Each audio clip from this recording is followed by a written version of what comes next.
way beyond peaceful, calm, there is the sense of elevation, the sense of finishing up, literally up, and not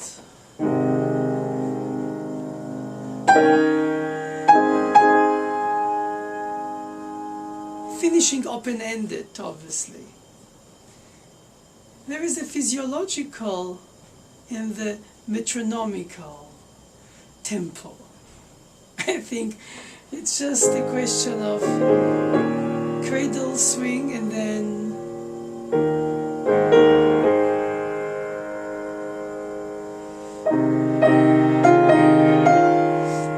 the 16th note of the Siciliana dotted rhythm is a redundancy of tenderness.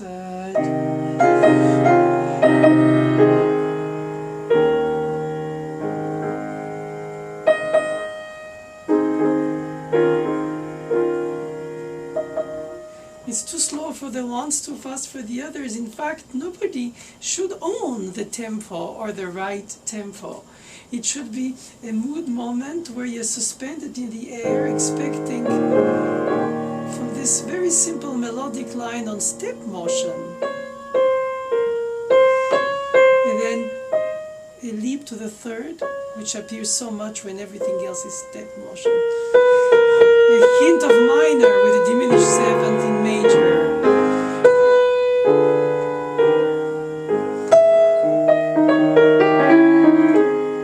Second theme, first sonata, Beethoven also, this half minor, and then major.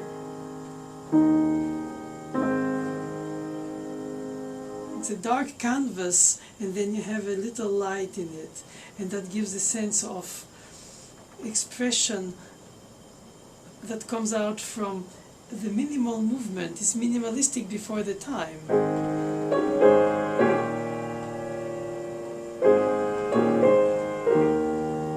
It's possible to practice by using one single melodic note, for instance the Do or the C in English, obviously. The rhythm and the expression and the dynamics, but on the same note, as a practice of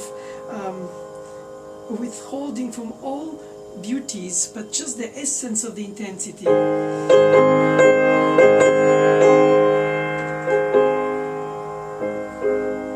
While you should have played. And of course you're enticed, you're seduced, and you're seducing with the melodic rhetoric. But compared to step motions, a third is very, very tender. We take it for granted because it's there, it's beautiful and it's consonant, of course. But if we do it on one single note,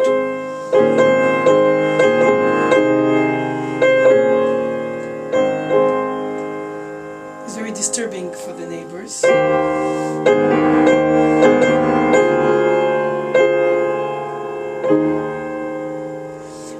If you practice to melodically be expressive within the repeated note as an exercise of expression, of tension, of release, of pressure on the tip of the finger,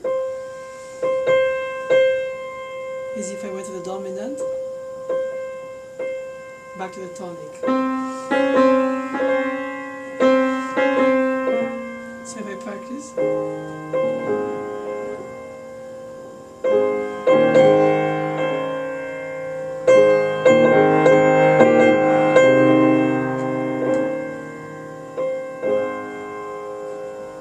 So I focus only on the essence of the phrase, which is the pulse, the delay, the 16th note release after the dotted quarter slur, and delay and augmented and released, and how in fact minimalistically express the tensions and release the hope and the bridge, the follow and further phrase. And then when you play it like it's written, you feel like all of a sudden It's a blossom garden where you appreciate every little petal when before you just took for granted all these flowers. And of course, that is a practice in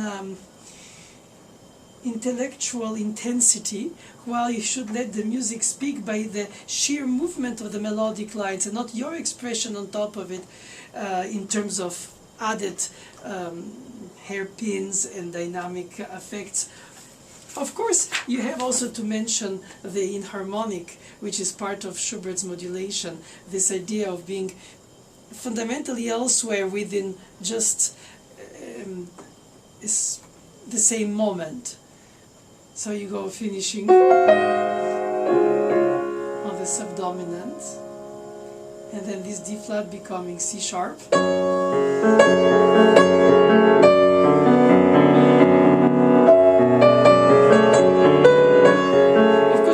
Writing with the accompaniment and the melody, the secondary voice in the bass, or in the tenor.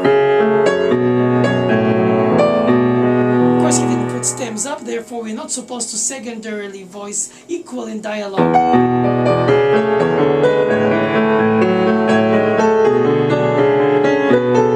It would take too much of the attention from the melodic line because the accompaniment is in arpeggios, short long with a slur on the second third. So you have to hint rather than exaggerate.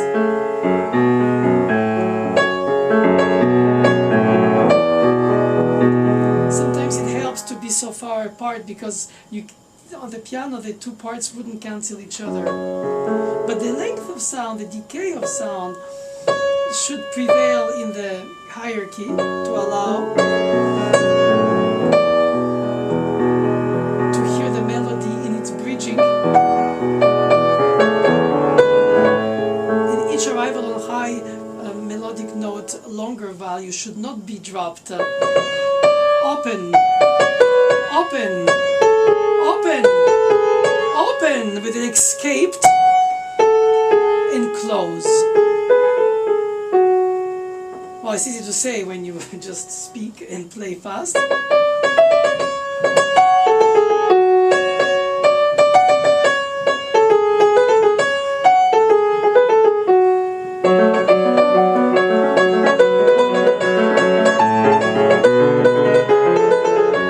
But when you stretch it into the slow tempo,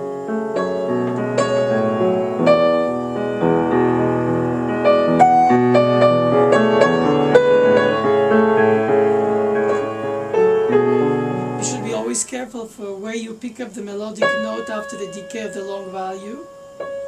And this C sharp replayed after the long C sharp dotted half shouldn't be, because then it breaks the line on 16 bars in slow tempo stretched. But pick it up where it decays. Rebuild in the short values the crescendo of intensity of expression, not of dynamic, not a hairpin. In other words, allow the beauty of the choice of the composer's leaps,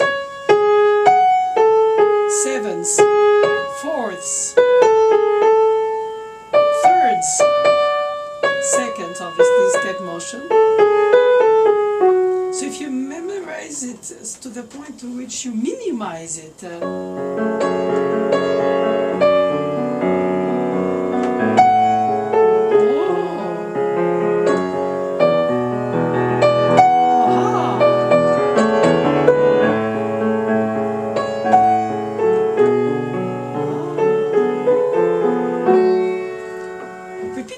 are obvious for a song, because obviously you often in the leaders in Schubert, so many, is that you change syllables and you say something, I would like to tell you how much, and it does not sound like a repeated note because you change the syllable, therefore you act the meaning of the word over the melodic line. And if the melodic line is overly expressive, then it overwhelms the quality of the meaning of the word itself being said in the lyrics. If you was to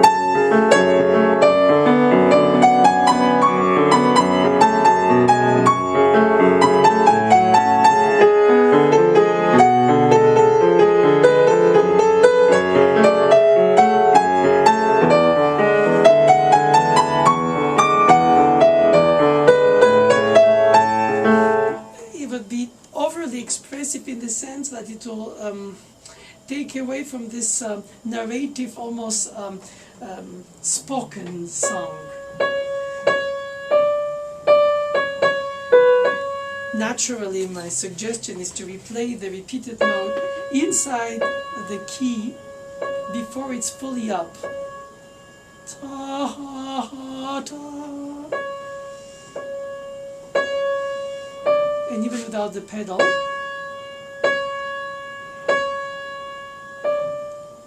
And give each C sharp a meaning. The first is the downbeat, which comes as a relief after the dominant enharmonic to the D flat into C sharp, when we discover the middle section is in F sharp minor. The second is a driver C sharp that brings us to the D through the third beat, which acts as a melodic acconciatura. So you have three C sharps. The first is the end of the phrase from before. The second is the driver of the new phrase, of the new section, and the third drives us directly to the next note. Ti, tam, ta, ta. Naturally, I shouldn't sing, because I'm a pianist, but I should sing through the fingers.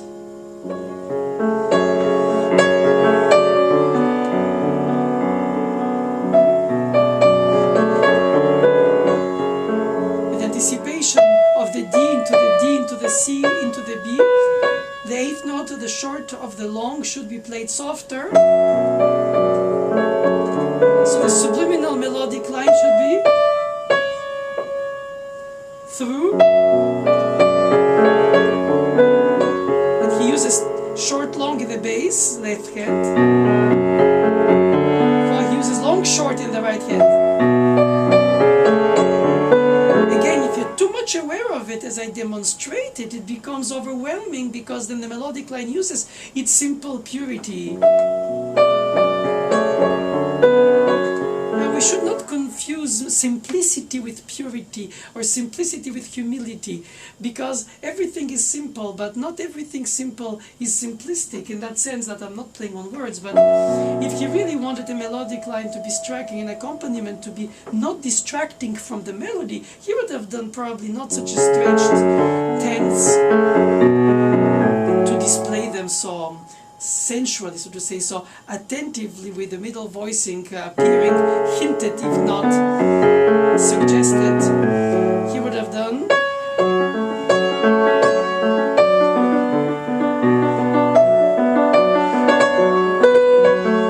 overdotting, possibly, and trying to embellish the melodic line is not wrong, and the accompaniment would have been really more neutral, more distant. He simplifies the melody to its limit of simplicity, in the sense of the values, just dotted quarters, halves, and then here, but with an inserted eighth note. But in a touch you should privilege the real note, the EDC, and not the DCB. And when you have the repeated notes inside the key, ta da ti ta.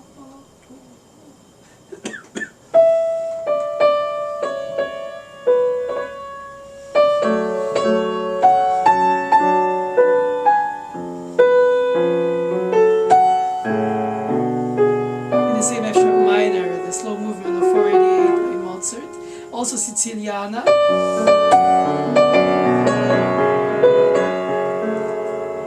In the second occurrence of that middle section in his ABACA, or rather B prime, he does use the more dramatic solution, which is forte and with octaves. If only my fingers could turn the page, which seems too stuck. Sorry for that.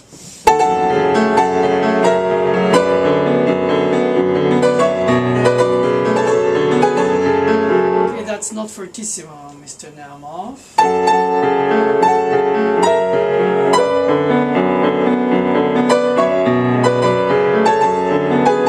And not overdotted either.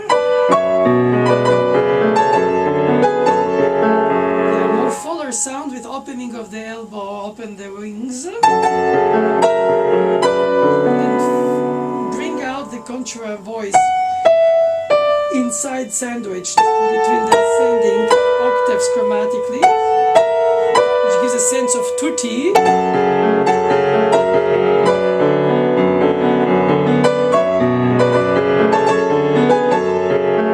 Of course, I pedalize, so to say, on the beat, so I have the harmony.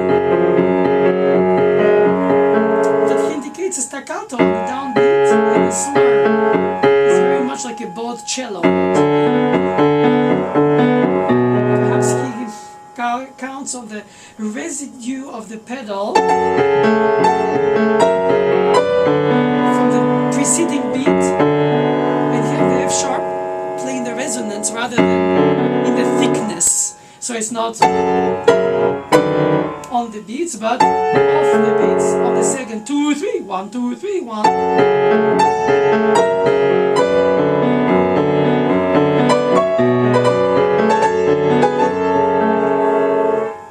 So the expression is so intense, so contrasting compared to the lullaby-like suspended dominant ostinato in the top.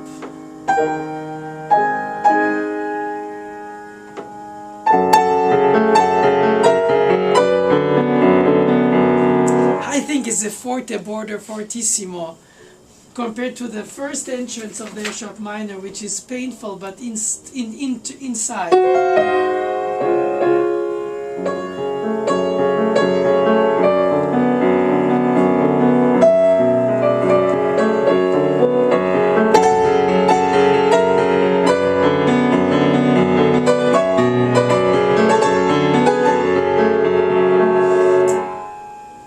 The same character in terms of rhythm, with a dotted rhythm and a 6/8/9/8, compared to the peaceful cradling in the opening.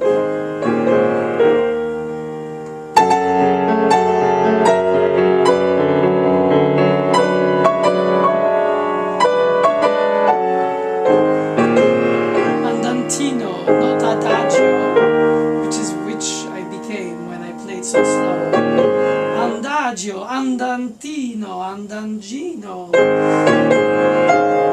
So it has to be static but still moving, because it has these pregnant silences that interrupt.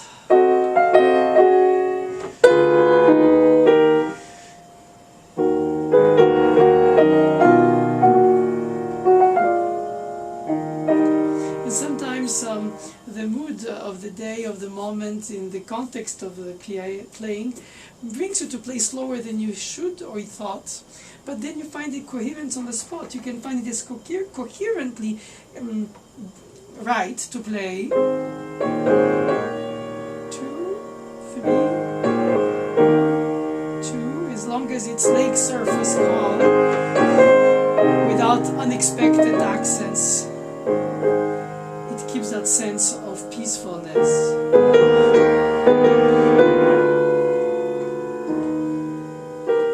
And the rest.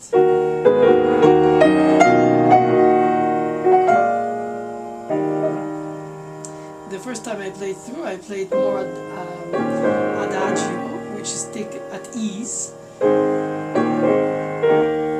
But then it becomes more subphrased by subgroups. It has its coherence too, but it's no more the long phrase that you can oversee at once.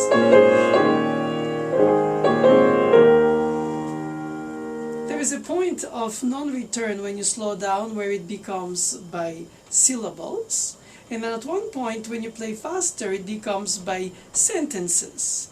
And at this point, when you play faster, the short notes of the articulation with the hammer instrument, after all it is, becomes too busy.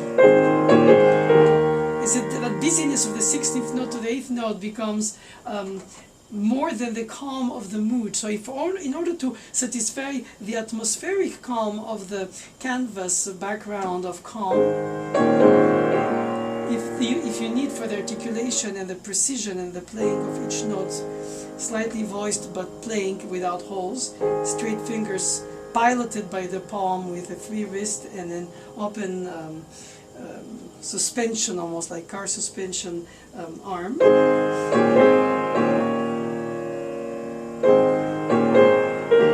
And focus on what your inner ear makes you search.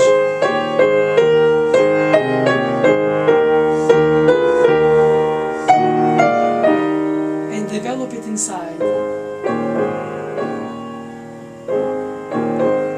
And all the repeated notes that Schubert doesn't slur should be repeated inside the key to avoid by the repetitivity, the percussivity prevails on the melodicity. We try to forget it's a percussive instrument. So the tempo could help sail further into the sea to the detriment of the mood. And if the mood is very well played, when the precision of the fingers can play all the notes soft in this kind of dusk, then you stay longer on the long values, and progressively, which is what I did the first time through, you sort of drop in the marshlands.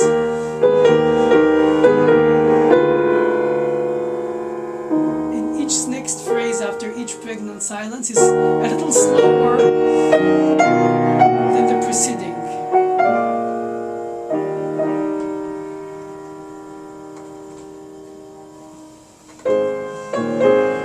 Since we have the harmony moving rhythmically at the same time, chordal like a chorale, but rhythmically as well, we don't have a separation between accompaniment and melody, rhythmicity and all. It's all in one. Then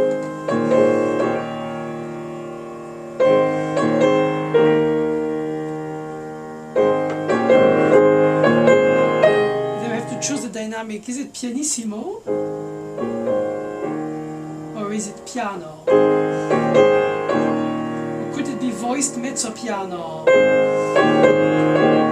At which point is I'm too loud? With the octavization it's mezzo fortissimo. Then my forte on the diminished seventh dramatically as it is almost too much fingering. 2, 3, 5, 2, 1, 4 for the resolution with straight fingers. That won't be soft, just interrupted by the rest. That would be its decay, and pick it up from here, softer, crescendo. Allow it to rise and soar.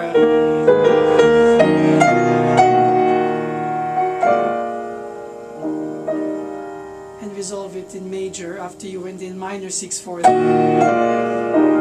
of A flat.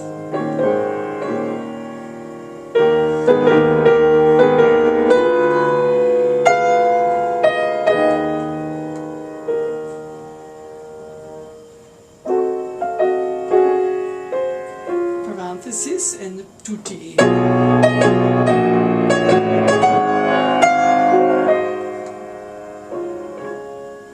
So who's to say what is forte in a hairpin? What is piano, pianissimo? What is andante, andantino? What is non adagio? Or what is rubato? Or what is breathing longer and taking faster note, but stay longer on the rest or on the pregnant notes? And then again a tempo. Then at some point you're no more 9/8, it becomes 10/8, 11/8. So you destructure the group of 4 bars of 9/8 that create normally the hypermeter. So in order to be an architect and a poet and a pianist and a musician and appear to in an improvisatory mood, narrate with the rhetoric, it's a lot of things, isn't it? For so few notes.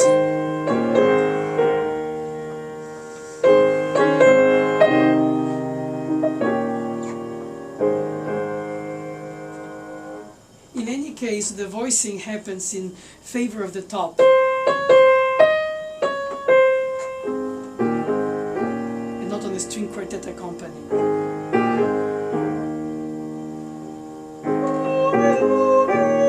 Sorry for singing. I'd rather play it sing.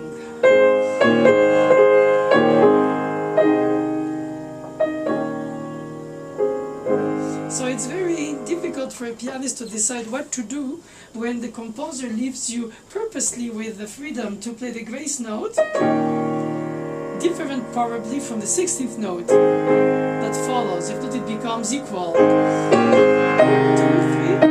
2, 3.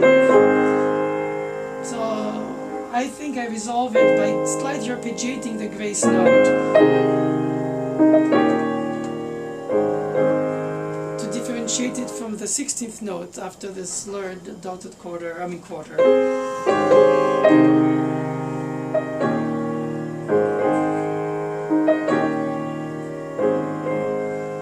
You could have rhythmed it and we wouldn't have had this doubt.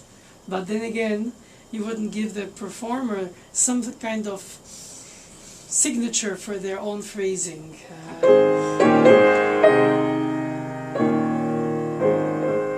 So do you have to bring out the melodicity of the bass in tenths with the melody? A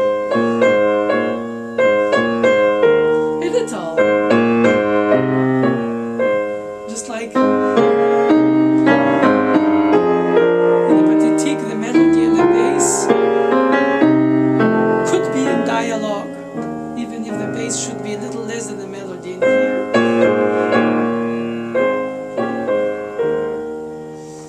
In fact, so many things could be brought out, and it's the choice of the performer to find the right balance of shades.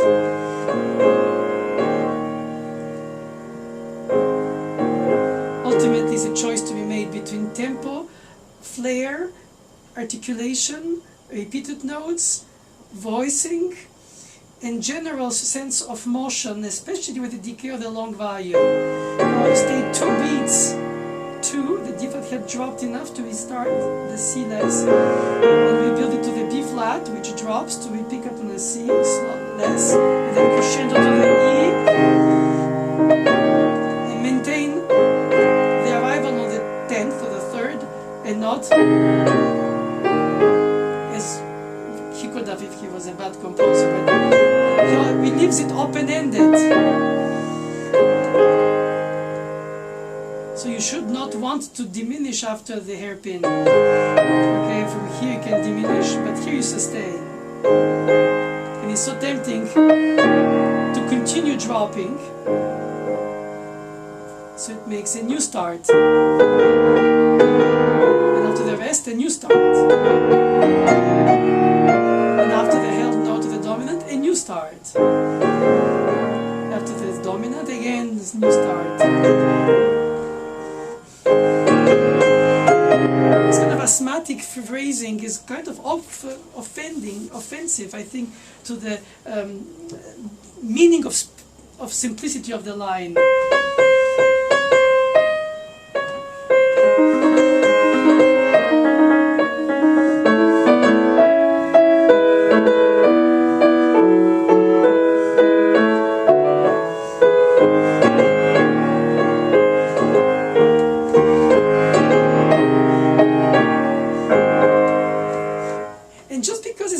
Under that tempo, and not in the tempo of the Mozart theme. Again, in the eye of the beholder, but or the ear of the beholder, the intuition of the beholder.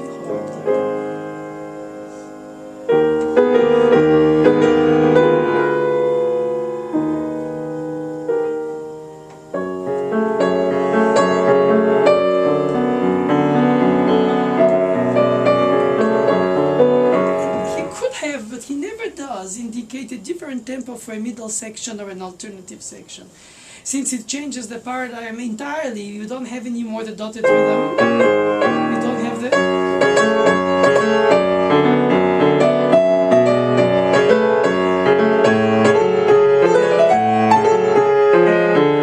It becomes all even if cradled. It's tempting to play it un poco più mo, so a little more forward, until the inharmonic return from sharps back to flats. And then you go back to the slightly slower tempo. So the tectonic plate of the F sharp minor would be slightly faster, but by how much and who allows and why is to do mostly with the length of sound, with or without the pedal. 2 3 2 2 3 3 2 3. Human voice, oboe, or clarinet would have sustained, or violin with vibrato. The piano you can't.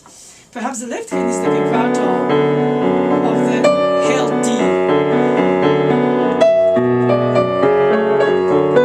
But then it overwhelms the quality of the melody. So you see, at every point you search a solution to overtake a problem.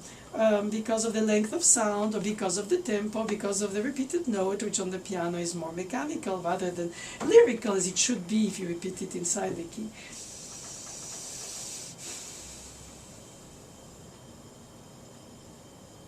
So that's why you should think coherence as well as emotion, which is not obviously the case always together, and keep the tempo you would have played not too slow, unlike my first try earlier. The opening of the andantino, so that you might not need to change the tempo, the pace, the pulse.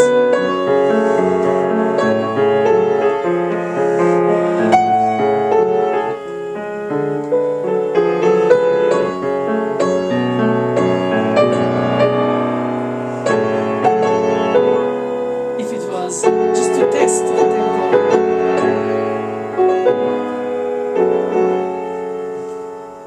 So it's possible, but if the opening is too slow, the middle section or the alternative section should be a little faster.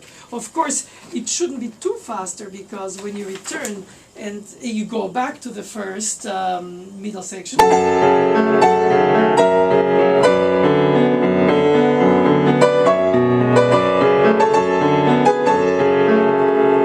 this first time was more lyrical and inside and withheld, and here is more extroverted. I mean, more completely extroverted.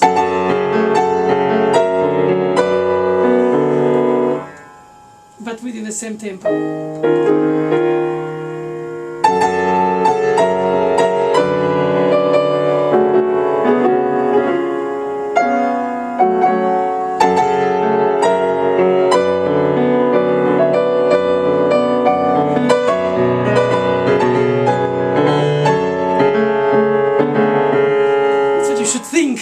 While you play the other section, in order to have a unity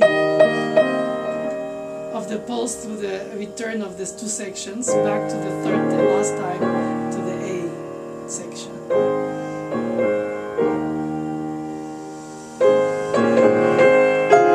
The pace of which at the end is always more naturally flowing with its calm, because you have played the driven one, the more vibrant one, the more passionate one, in the sense of extroverted expression of revolt, of pain. Sturm und Drang. But at the very opening, when you start, you interrupt the silence before Schubert, which you will leave at the end also to follow Schubert's last chord. But you cannot start with the middle section, you start with the opening section.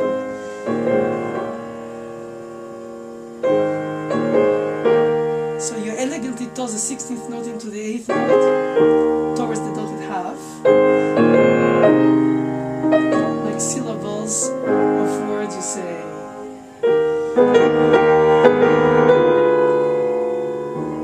You might take longer rests, but we pick the tempo.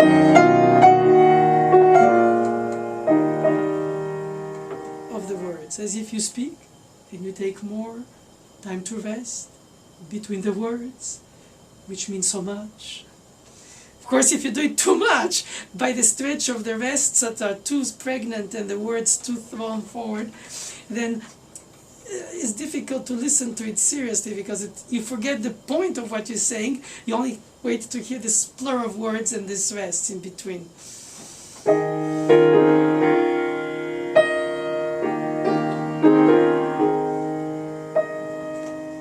There's a delicate balance of tempo, melodic line, harmonization and repeated note, pedal, phrasing, and construction on the large scale of phrasing by many bars, while each of the bars is very stretched. It's slow motion, one line rather than subdivision in the line. I will play it more andantino-like, unlike the opening adagio ones.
Thank you.